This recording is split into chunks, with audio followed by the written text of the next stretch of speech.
Bones. Aquí us ensenyaré els primers passos de com crear un compte i com veure els equips i afegir-nos a un equip de CryptPad. D'acord? El primer que farem serà anar a cryptpad.fr/teams. Accedim i, com veiem, ens diu que primer ens hem d'autenticar. Llavors el que fan serà crear-nos un compte, ja que assumeixo que no en tenim, si no iniciaríem aquí la sessió. Cliquem a Sign Up, aquí posem qualsevol cosa, B889, aquí serà aquest usuari d'exemple, contrasenya, qualsevol.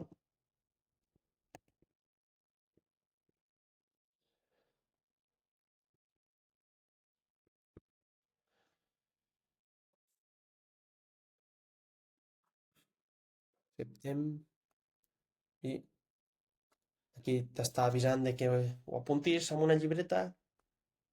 Acceptem. Molt bé, s'està creant el nostre compte. Posem gratuït de moment.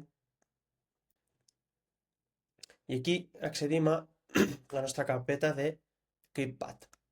Molt bé.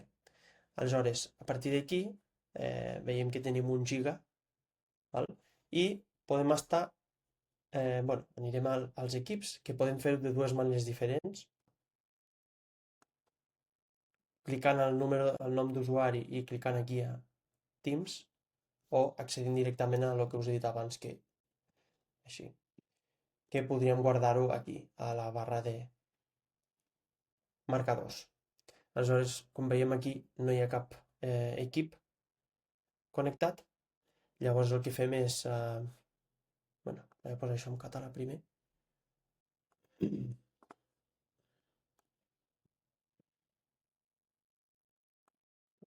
Posem en català, he carregat, i ara tornem aquí a tips. D'acord? Missatge. Molt bé. Ara aquí el que faríem seria... podem o bé crear un equip. Equip d'exemple.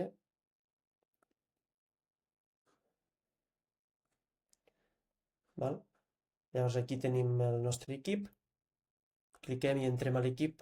Amb aquest equip tenim la unitat i tot el que tinguem aquí dins serà compartit per tots els usuaris que estiguin dins d'aquest equip. O sigui, jo ara mateix crearé una carpeta, per exemple, i posaré, jo què sé, presentació. I aquí dins creem un nou document, és igual, és per fer una prova, d'acord? Poso un document propi, poc exemple, guardar. Molt bé, està guardat. Com podem veure, aquí a la unitat hi ha una carpeta, hi ha aquest document, tal. Molt bé, molt senzill. Aleshores, si ens posem aquí a membres, ho explicarem en un altre vídeo. Com podem veure, estic aquí jo sol,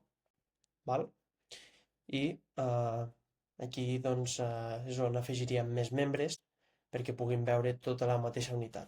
La forma d'accedir seria, un cop hem fet tot aquest procés que explicarem en un altre vídeo, aquí l'enllaço, és simplement accedir aquí.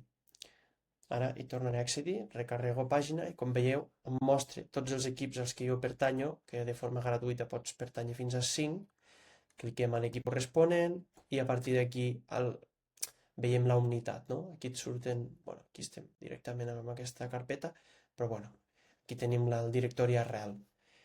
I ja està, això és tot. O sigui, sí, un altre últim detall, que és que aquí podem fer aquí el meu nom visible, molt bé, i per afegir contactes és una de les formes d'afegir-te a equips, però no la única, n'hi ha dos.